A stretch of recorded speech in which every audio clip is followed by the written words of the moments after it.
Hello. Can you hear me now? Hello.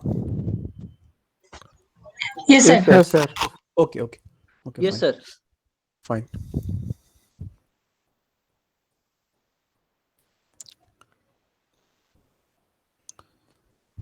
And can you see the screen now? Yes, Yes, sir. sir. Okay, ठीक है.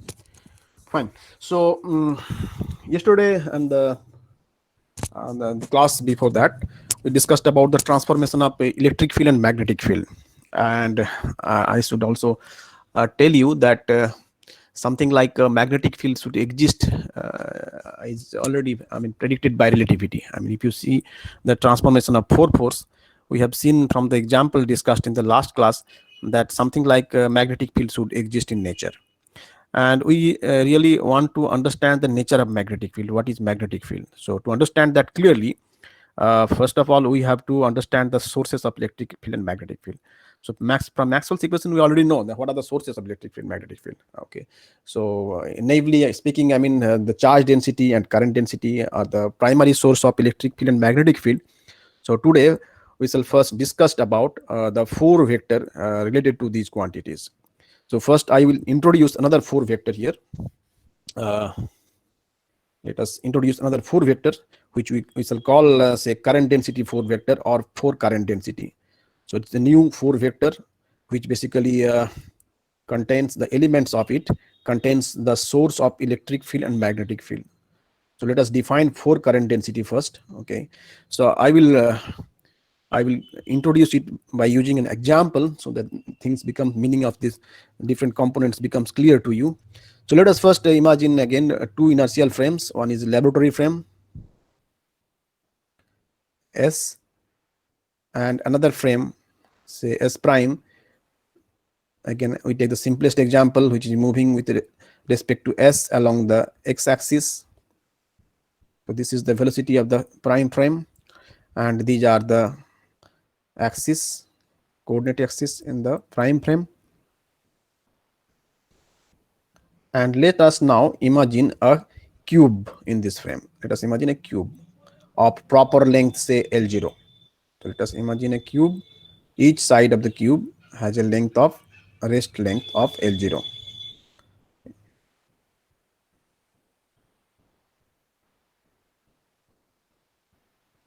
And let us consider that this cube contains lots of electrons. Okay, say n electrons.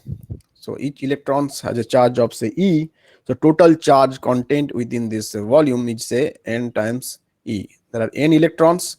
Each electron has a charge of E. So n is the total charge contained within this volume in the prime frame S prime, which is moving with respect to S, the laboratory frame. So if I ask you what is the charge density in this volume, right? What is the charge density inside this volume in the prime frame? So the answer is straightforward. So the charge density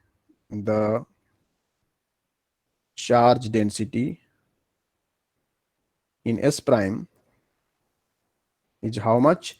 Let us because this cube is at rest in this frame, so we shall level the quantities by using a zero rest charge density in the rest frame, because the cube is not moving in this frame, it is moving in this frame, laboratory frame, but not in the prime frame. So what is rho zero? Rho zero is the total charge contained within that cube, that is n times E divided by the volume of the cube, which is L0 cube. Now if someone from this laboratory frame, say I have another observer here which is trying to measure the charge density here, so what will be the charge density? And of course, since this cube is not moving in this prime frame, so we do not have any current, because current is basically associated with the motion of charges. So whenever the charges are moving, then we have some current. So the current density in the prime frame, the current density in S prime, the current density in S prime will be how much?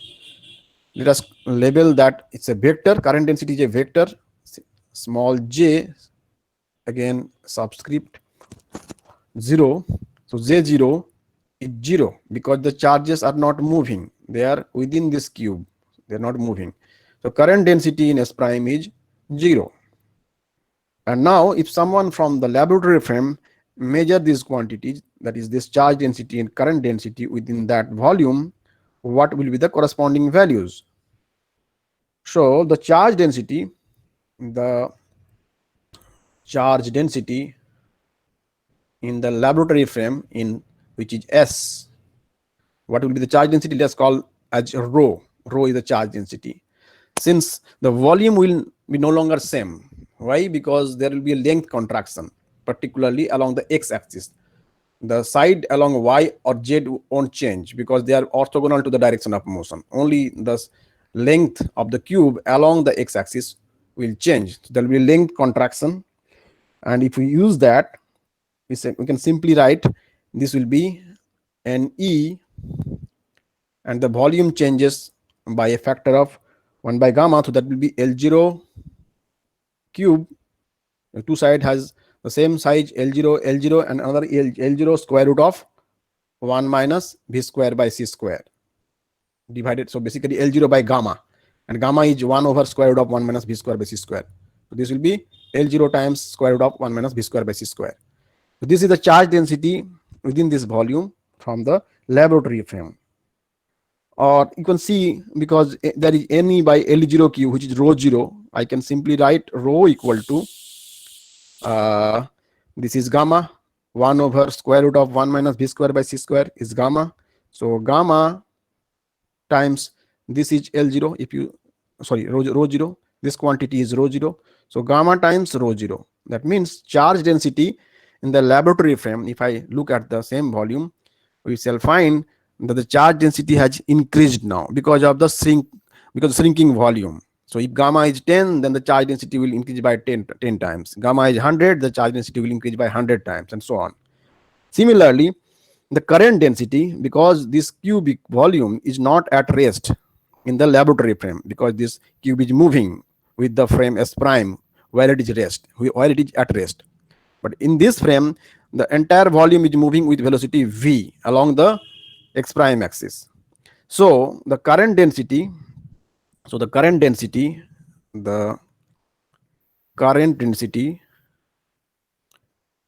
in S prime, what will be that? You see, what is the definition of current density? Charge density times the volume, right? So J equal to what is the charge density? We have already obtained that. That is gamma times rho 0. So gamma rho 0 times V. This is the current density in the S prime frame. Now, if we combine these quantities, yes. Sir, S frame হবে না এটা? S prime, correct. Okay. Here I have written S prime rho, right? S prime. Both these quantities are in S prime, and this is in S prime frame, right?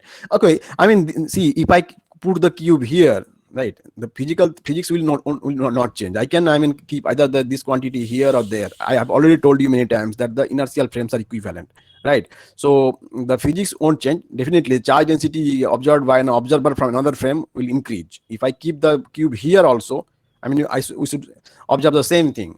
Charge density will change, right? So, but of course you are right, because these two quantities are written in the S frame, the laboratory frame, correct? And these two quantities are in the prime frame, which is moving with respect to the laboratory frame.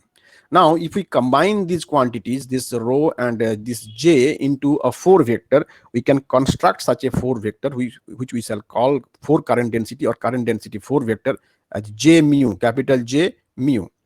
What is that? Let us write down that. We can see that that's a 4 vector. Let us write down that.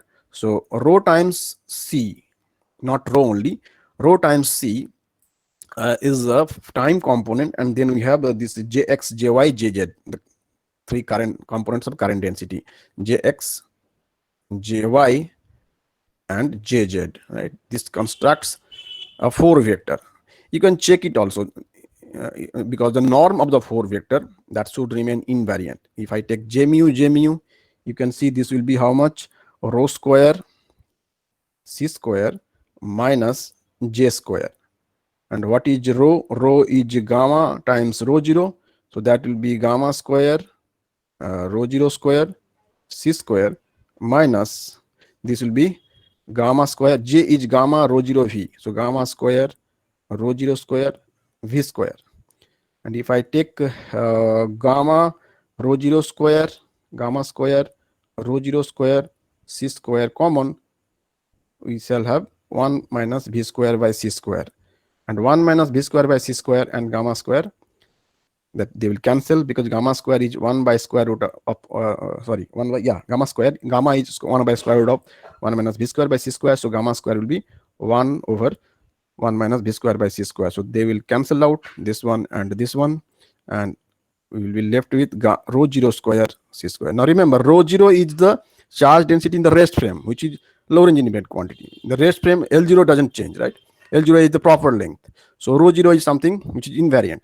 So if we take j mu, we get rho 0 square c square. That's an Lorentz invariant. So this 4 vector will follow Lorentz transformation. And why we are introducing this, I shall explain it very soon. So the goal is to understand the origin of magnetic field. I have already shown you in the previous class that something like a magnetic field, I have not verified that whether that's a magnetic field or not. I have given you one example where the 2 positive charges lying apart from each other by some distance r were moving along parallel lines, and the only force acting between them were Coulombian force of repulsion. But we have seen from the transformation of 4 force that if we go to another frame, we shall discover that beside this Coulombian repulsion, there is an attractive force between the 2 charged particles, and that attractive force is nothing but the magnetic field, right, which we encounter in electrodynamics. Just a minute.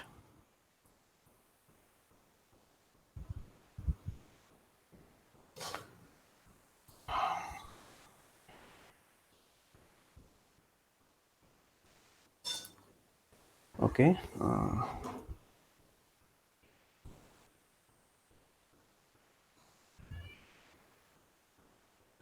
So if this is a 4 vector, then the components of this should must satisfy the Lorentz transformation. So let us write down that transformation equation is trivial, because if j mu is rho c times rho c and then jx, jy and jz, for this kind of transformation where the prime frame is moving along the x-axis with velocity v, we can write down rho prime c, I mean the time component of the charge density, current density for vector will be equal to how much? Gamma times rho c minus beta. Of course, you can write gamma v and beta v because here we have only one velocity, so I am not using uv separately. But you should be careful about that whenever you use 2 different notation. Beta jx, and we have jx, the space component will be gamma, and what will be that? Jx, this is prime, right? Yeah, this is jx minus beta, and then the current density rho c, charge density rho c, and similarly jy prime will not change, jz prime will not change. They follow Lorentz transformation, simple, right?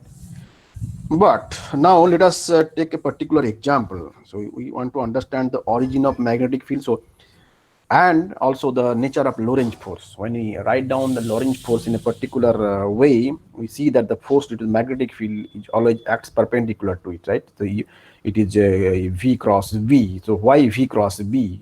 That we want to understand physically, right? So I'm introducing a particular example where let us consider a long straight wire in the laboratory frame, in which free electrons move with a velocity u, say along the x-axis.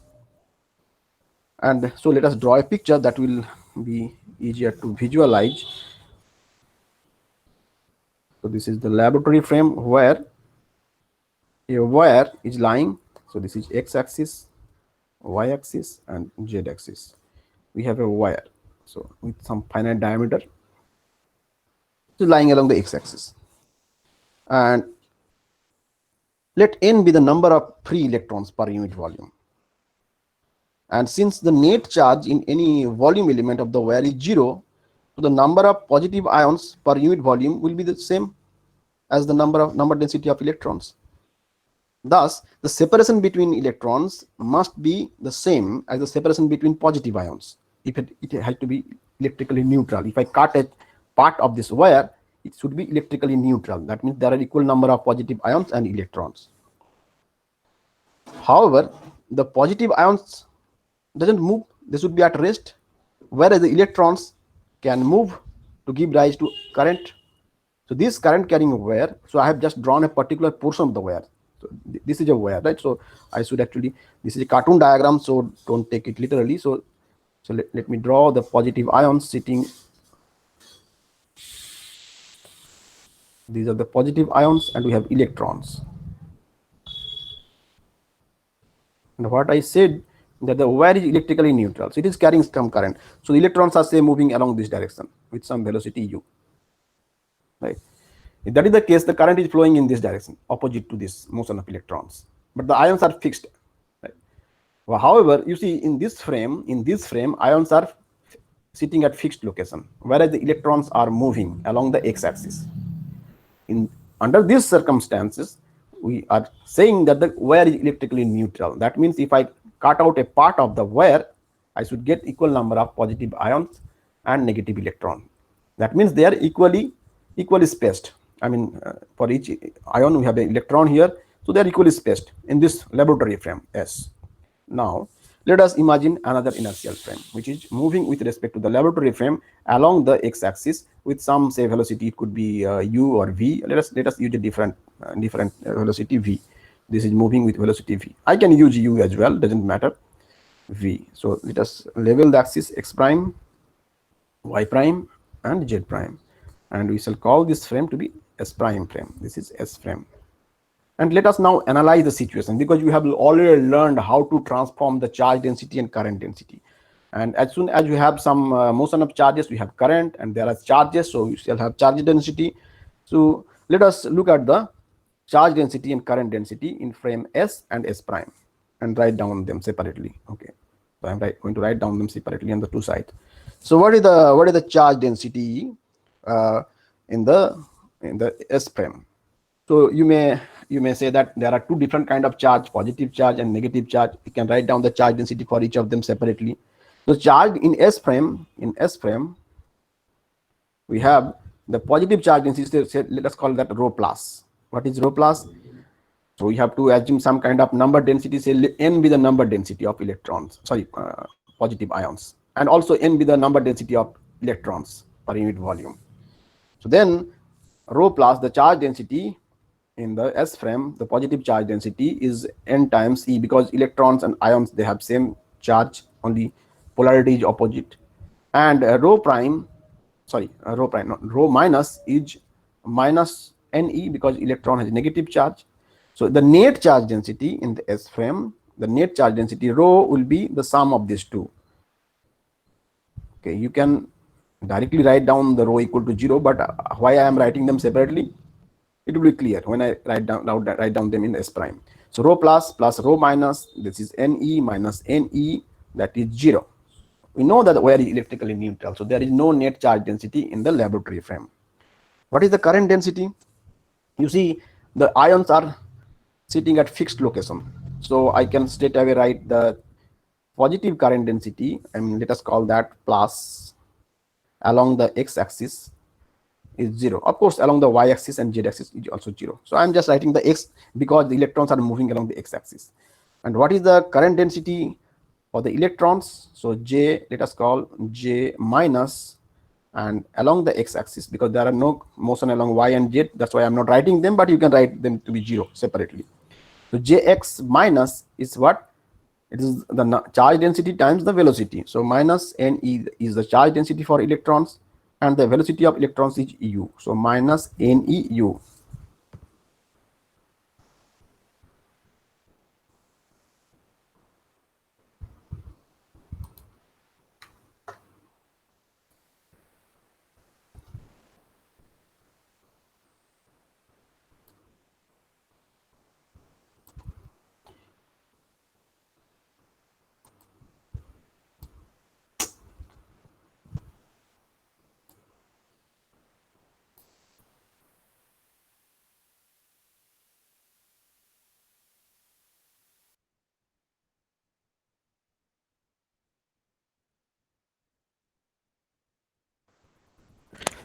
Can you see the screen? No, sir. Okay, ठीक है. So the current density for the electrons is minus NEU, or Ne is what? Minus Ne is rho minus. So I can write this to be rho minus, this is superscript, rho minus EU. This is the current density associated with the electrons. Now let us measure the same things in the S prime frame. Again, the procedure is same. It may be I mean monotonous, but you see, in order to understand electrodynamics,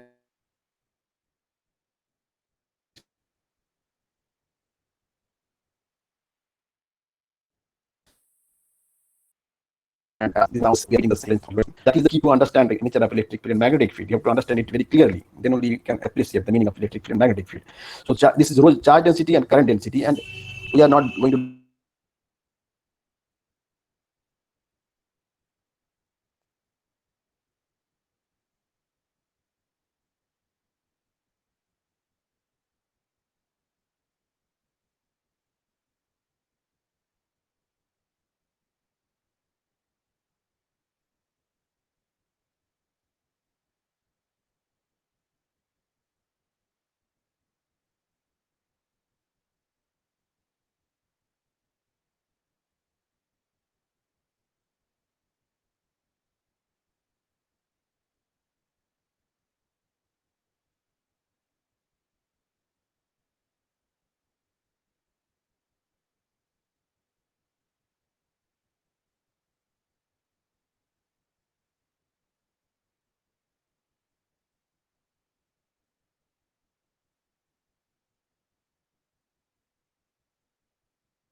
sir কিছু শোনা যাচ্ছে না।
Hello, can you hear me now? হ্যাঁ sir. Okay. Okay, ঠিক আছে. Okay, so let me just repeat what I have said a few minutes back. Maybe you have not heard me, so I shall repeat my points again. You full screen. Okay, so what I was trying to explain here on the Sir, right hand side. স্ক্রিনটা দেখা যাচ্ছে না। দেখা যাচ্ছে না? আচ্ছা ঠিক আছে, আমি আবার সেট করছিলাম। আচ্ছা দাঁড়াও। What happened?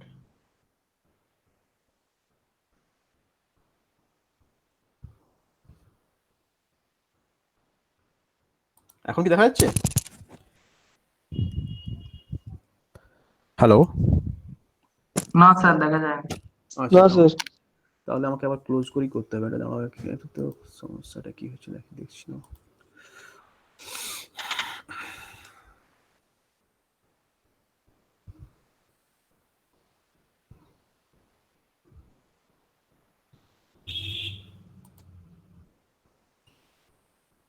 এখন হ্যালো, হ্যাঁ স্যার। আচ্ছা ঠিক আছে। Okay, so on the right hand side, I was trying to explain that the positive charge density and current density will get transformed in the prime frame, and the corresponding quantities are rho plus prime c time is equal to gamma times the charge density or positive charge density in the laboratory frame minus beta times the current density of corresponding to the positive charges. Since jx plus is 0 in this frame, you see jx plus is 0, so I put jx plus equal to 0. Then we are left with rho plus prime c equal to gamma rho plus c gets cancelled out. We get rho plus prime equal to gamma times rho plus. So the positive charge density gets amplified by a factor of gamma. What about the negative charge density? If you see that rho minus prime c is equal to this one. Now you see jx minus is not 0, right? You can again take c outside this, so c will get cancelled. So rho minus prime will be gamma is there. Let us write down. I have taken c common, so rho minus 1 minus beta is v by c. So this time we shall write, because there is a inside jx minus, you see there is a rho minus u. So rho minus is taken outside, so u is left there inside. So it will be 1 minus u v by c square. Check if this is correct or not. So rho minus prime is gamma times rho minus times some factor 1 minus u v by c square, where u is the velocity of the electrons and v is the velocity of the moving frame or of this prime frame, right? So now if I calculate the charge density in the prime frame, that will be again the net charge density should be rho equal to rho plus prime plus rho minus prime. If you add these two quantities, what do you get? You can check it. See, in this frame we obtained rho to be 0.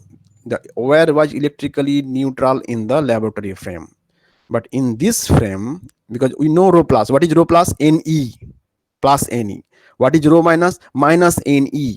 So this will be, if I add them together, we shall get gamma times Ne minus Ne plus Ne uv divided by c square.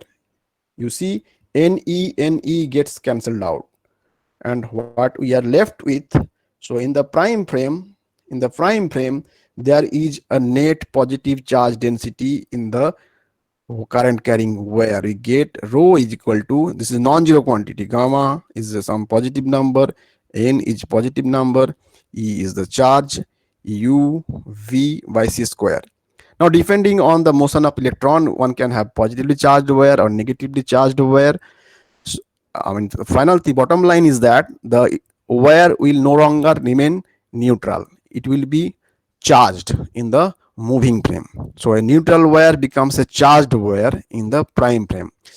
That may sound interesting, but you see, you may wonder that what happened to the conservation of charges. I should have the same amount of charge in any frames, right? So charge should be conserved, but here if the charge density are not same, how can we save the conservation of charges? That is of course is not violated here, because if you look at this portion of the wire, you are only looking at the portion, a particular portion of the wire, and this physical phenomena occurs only because of the length contraction. So what is happening from this frame, when you are observing to the set of charges lying inside the wire, what is happening? The separation between the positive charges, you see these are some lengths, right? These lengths gets contracted. But again, you may wonder why this length should be also contracted. Yes, they will not get contracted. Yeah, when there is relative motion, that changes, because what I said you earlier, that in the laboratory frame, these ions and electrons, they have equal number density, and hence they are equally spaced in the laboratory frame. But at the same time, I also told you that the positive ions are fixed at fixed location. They are sitting at a fixed location inside the wire, where the electrons are in motion. So this equal separation inside the laboratory frame holds, where this separation is same. That means whenever a rod is moving, the length gets contracted, right? So this is a contracted length already, and that length is equal to this length in the laboratory frame. So these two are equal in the laboratory frame. Now what happens here, right? If I put say v equal to u, that means this frame will be moving with the electrons. That means this length will be the rest frame length, or the proper length in this frame. Then if I go to the laboratory frame, this should be larger than this. That means electrons are stretched further, whereas the positive ions are squeezed together. That means that's why the charge, this wire is becoming positively charged. Of course, you can understand that if the electrons are moving on the opposite side, it will be just the opposite thing, right? So the wire can be negatively charged. And when we are considering a circuit, you see this is a part of the circuit. One can have something like this. Suppose there is a battery, and then you can add, I mean, I'm not drawing the entire wire, I'm saying this is the part of the circuit, right? So in this side, the current is moving in this direction, right? Electrons are moving in this direction. Whereas in this part, the bottom part of the circuit, you can have situation where the current is flowing in this direction, electrons are moving in this direction.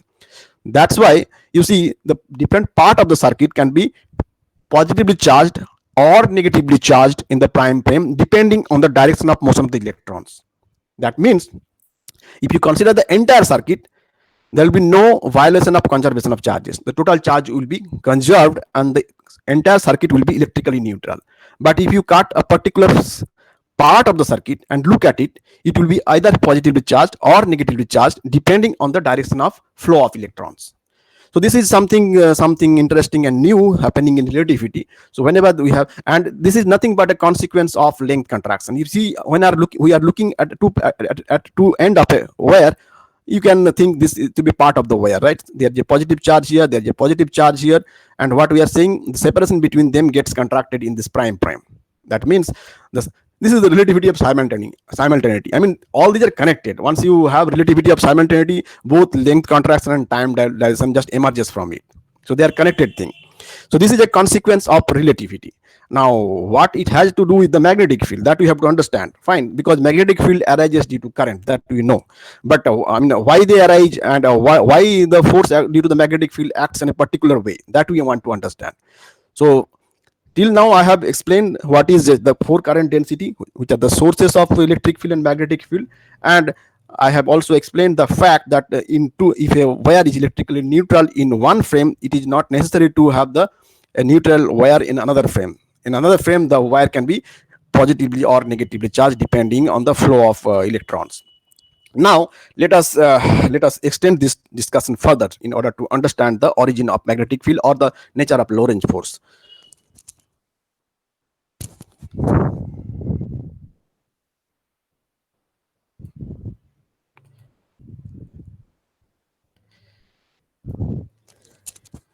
Okay, so why a charged particle experience force due to magnetic field only when it is moving? Okay, this we have learned from the very beginning of, say, electricity and magnetism courses like electrostatics, magnetostatics, and particularly in electrodynamics. When you have seen that the charged particles are moving, they experience a force which you call Lorentz force, and that is always perpendicular to the direction of motion of the particle, and also perpendicular to the magnetic field. So why? To understand this, let us consider a physical example. Again, it's the same example, so I will not introduce another example. Let us consider the same example, so this will be easier to grasp. So let us consider, again, I'm not drawing the frame. It is not necessary to draw the frame all the time. Okay, or maybe I can draw. Okay, let me draw. So this is the laboratory frame. So I'm just drawing a setup axis, nothing as X, Y, Z. Laboratory frame where we have the, say, wire which you have considered earlier. So we have some wire. Okay, again, this plus minus charge are sitting at equidistant positions, and we have electrons.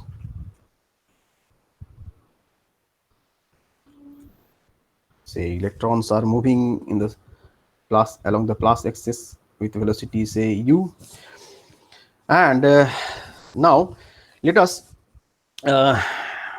consider the situation so that the prime frame is moving along the x-axis, say, with some velocity, say, I can take v, or maybe I can take also u, they won't make any difference to the physics, underlying physics, but it will be easier to understand if I take say u. So just the velocity of this frame, S prime frame, it's say v equal to u. That is nothing but the I mean the rest frame of the moving electrons. I mean, this is the rest frame of the moving electrons. I can also put v, it's separate, v not equal to u.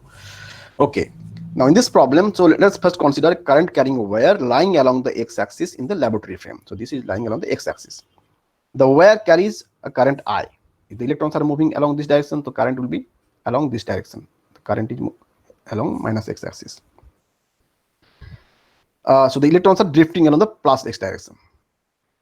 And I already told you that the wire will be a charge neutral in the laboratory frame. In this frame, this wire is at rest. So in the rest frame of the wire must be electrically neutral. That is, the electrons and the ions, they are equally spaced because the charge density is same. Now, since we have considered another frame S prime, which is moving with velocity v equal to u along the x-axis. So now let us consider a test charge, because since, see, we shall try to understand, because these are connected things. So it is not like I have already showed you from the transformation of 4 force that something like a magnetic field should exist in nature. Now, so you already know that whenever there is a motion of charges, there will be something like a magnetic field. So if the wire is carrying some current, so in this particular example, I shall explain the origin of Lorentz force and I mean why it acts in a particular direction, the physical meaning behind it. So you see, since the charges are moving along plus x-axis and the current is going along the minus x-axis, so there will be a magnetic field associated with the wire. Now let us consider a point P here, a point P. Okay, it's a point P which is say from a distance say, so this is the axis of the wire. Suppose this point P at a distance r from the axis of the wire. And at this point, let us put a positive charge, test charge Q. So this is a test charge Q. So at the point P, what is the direction of the magnetic field? There will be a magnetic field due to the current carrying wire. What will be the direction of the magnetic field at point P? Upward. Upward, right? Plus z axis, right? Plus z axis. So the way to denote is like you just circle with a dot, right? And if it is downwards, then you put a cross. So this is the direction of the magnetic field at point P, right? And what is the magnitude of the magnetic field at the point P? What is the magnitude? I think you must have done this in your study of magnetostatics. What is the value of magnetic field at a distance r from a infinite straight wire? Mu 0 I by 2 right. pi. Correct. So the magnetic field at point P will be, so I'm writing that magnetic field. So I'm not writing the language. Okay, that will take time. So let me just write down the magnetic field B at point P in this frame, of course, in S, I should write in S. B will be, you are right, mu 0 I, mu 0 is magnetic permeability of free space, twice pi, r is this distance, and you already told me that this will be upwards, so that means z cap plus z cap, right? This is the direction of the magnetic field. And the wire is electrically neutral, so there will be no electrical force on the test charge.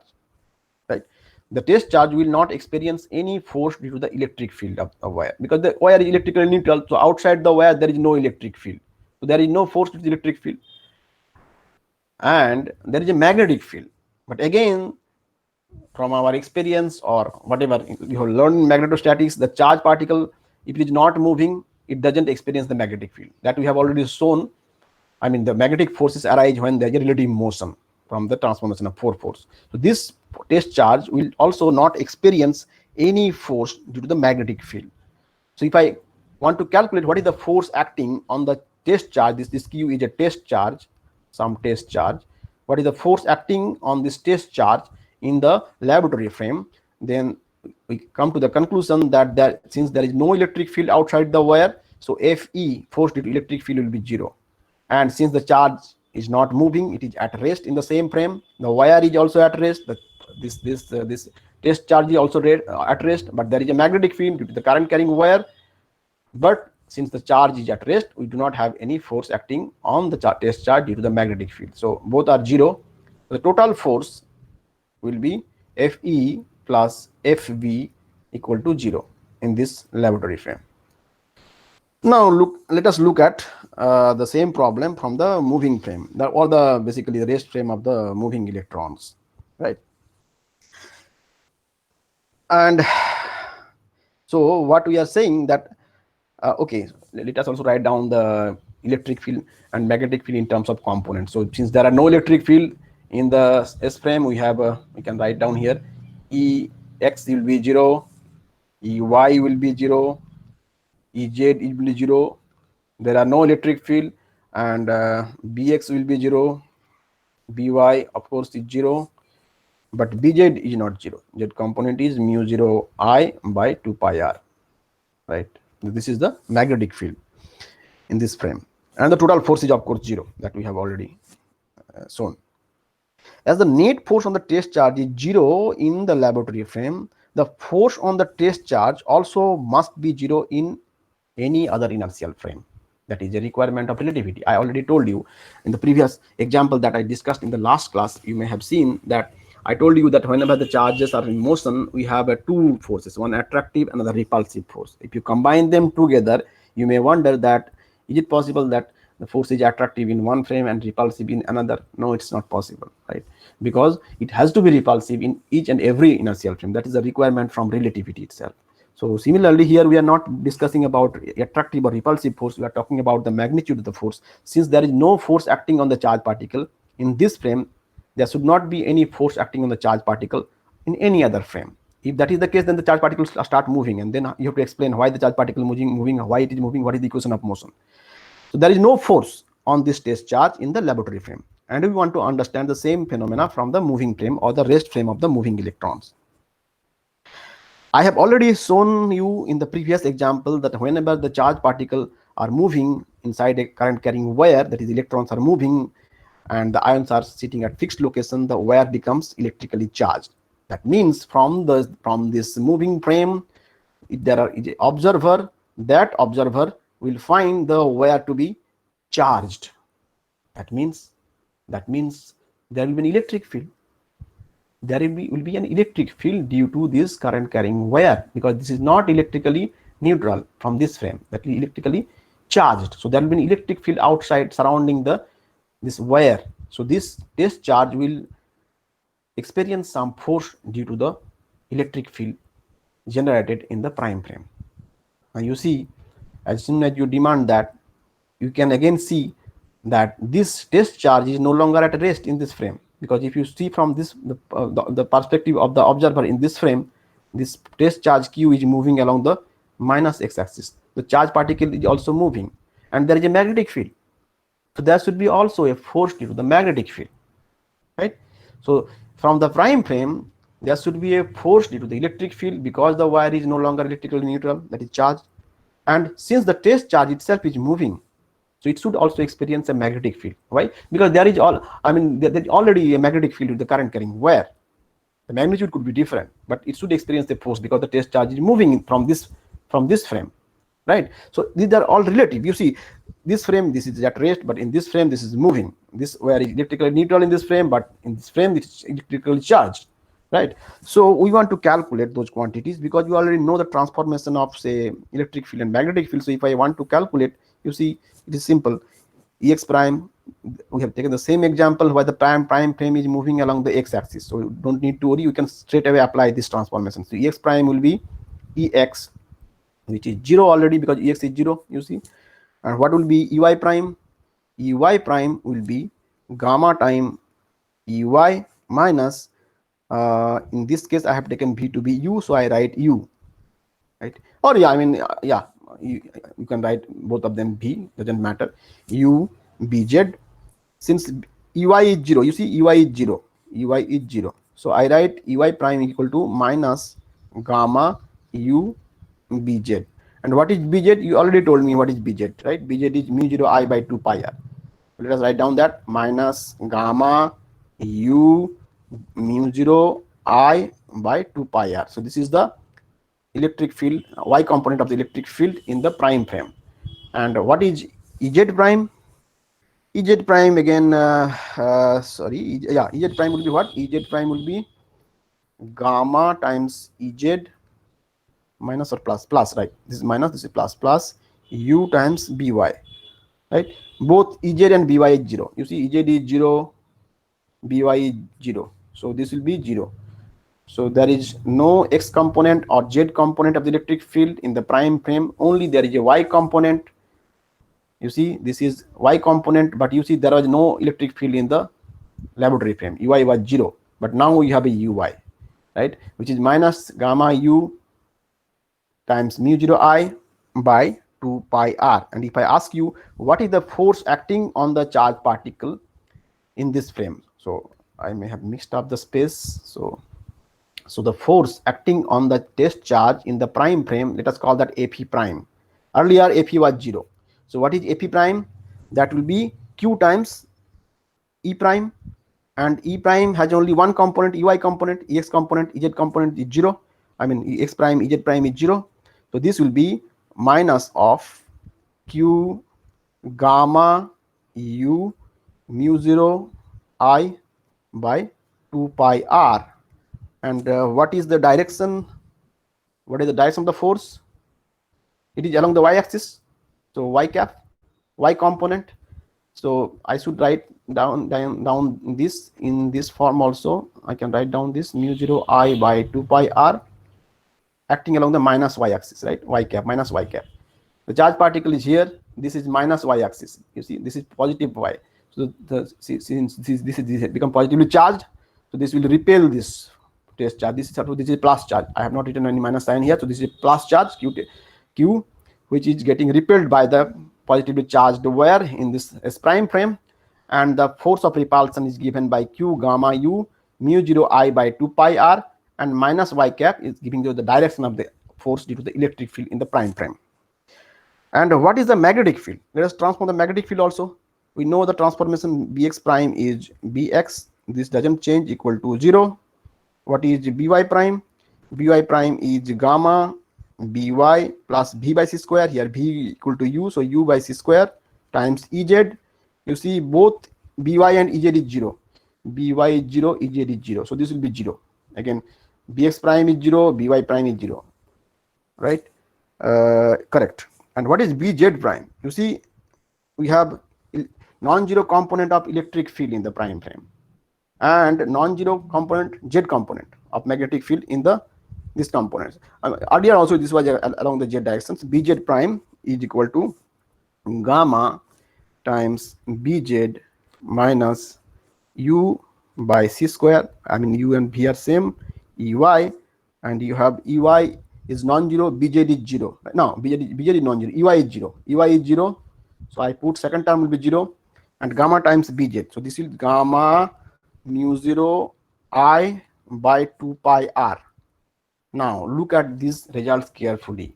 You see, in the laboratory frame we had no electric field, but in the prime frame we have an electric field pointing towards, you see, minus y-axis. So this Ui prime is non-zero here.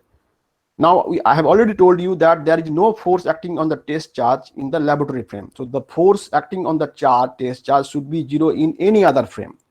Because the wire has become electrically charged in the prime frame, so there will be a force acting on the test charge along the minus y-axis, which is already written here, Q gamma U mu 0 I by 2 pi r.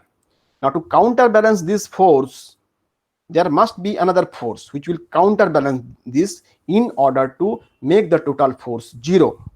And you see the magnitude of Bz prime. This is gamma mu 0 I by 2 pi r. You see, this is gamma mu 0 I by 2 pi r. So only difference is Q and U. You see, this gamma is there. Q mu 0 I by 2 pi r.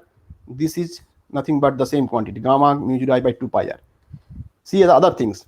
This should have a direction along plus y, because the force due to electric field acts along the minus y-axis.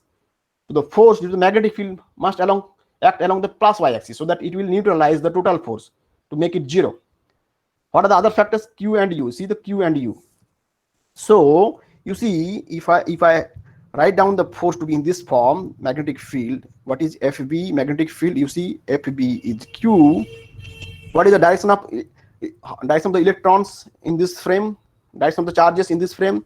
Because the prime frame is moving along the x-axis, so the charges in the wire are moving along the minus x-axis. The direction of the velocity is along the minus x-axis. So minus u. It's not plus u. Minus u cross B. Now you see, you already know the direction of B. B is pointing towards Z direction. So take a cross product between minus u cross B. What will be the direction? Sorry, B prime. This is not B, B prime, because we are in the prime frames. I should write FB prime. This is FE prime. This is FB prime. Electric force due to electric field, force due to magnetic field. So minus u cross B prime. What is the direction? What is the direction? Minus u cross B. U is along plus x-axis, and minus u is along, of course, it's moving in the opposite direction. So what is the direction? Minus u cross B prime? Plus y. Plus y, correct. And you see this q is there, u is there.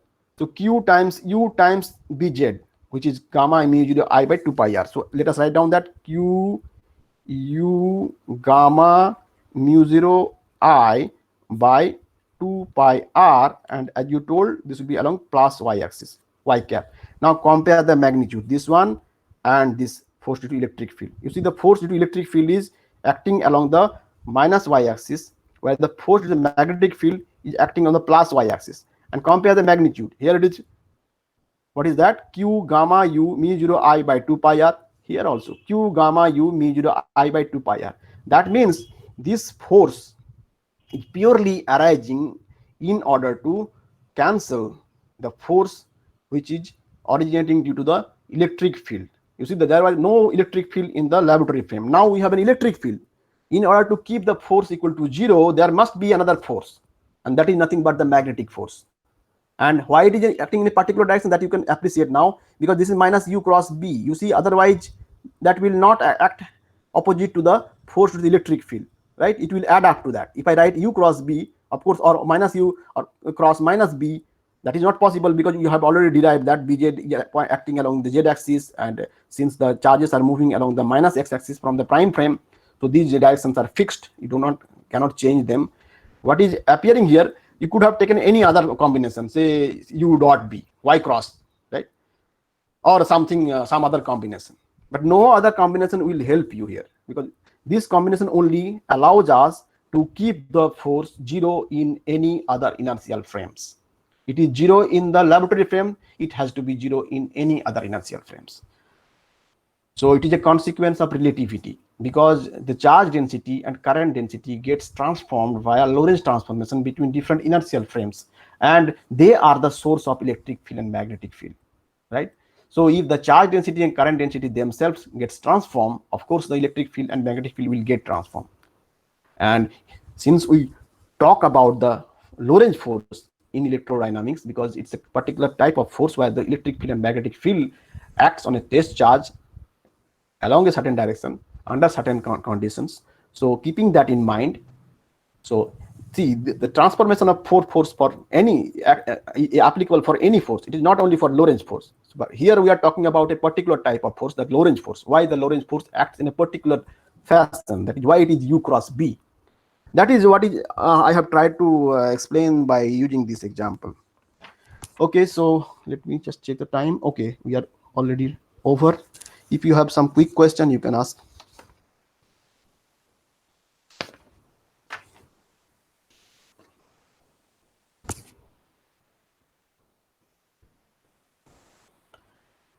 Okay, there are no questions, then good, you have understood everything. Very good.